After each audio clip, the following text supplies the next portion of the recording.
Semua hal vintage, retro, dan klasik memang menarik, dari tren fashion hingga kafe. Seperti yang ada di kafe daerah Jakarta Timur ini, fams. Banyak ornamen klasik yang kece abis, mulai dari hiasan dinding, gantungan, hingga kotak perkakas.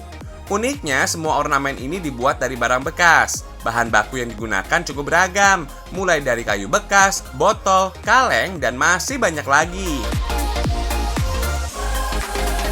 Kita fokus ke penggunaan kayu bekasnya ya, fams. Kayu yang digunakan berasal dari peti kemas dan bekas gulungan kabel proyek, fams, atau disebut haspel. Haspel menggunakan kayu rimba campur yang tahan rayap, serta memiliki gradasi warna yang unik, sehingga cocok dijadikan hiasan dan kerajinan. Sedangkan peti kemas menggunakan kayu dari pohon jati Belanda. Nama jati Belanda berasal dari kebiasaan orang Indonesia yang menganggap sesuatu dari luar negeri asalnya pasti dari Belanda. Malum ya fams, kelamaan dijajah sama Belanda. Kayu jati Belanda sebenarnya bukan jenis jati, melainkan kayu pinus yang kuat seperti jati, tapi tidak sekuat jati ya.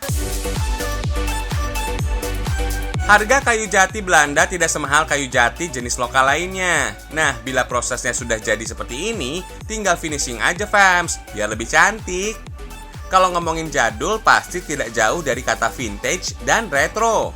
Ternyata, dua kata tersebut punya ciri yang beda fams. Era vintage dari tahun 1920 hingga 1960-an. Biasanya didominasi warna yang lembut, bercorak bunga, polkadot, dan bergaris-garis fams. Sedangkan gaya retro diadopsi dari 1970 hingga 1990-an fams. Ciri khas warnanya lebih cerah, beragam, dan mencolok mata.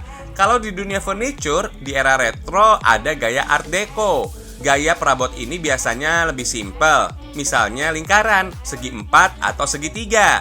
Mungkin inilah cikal bakal gaya minimalis.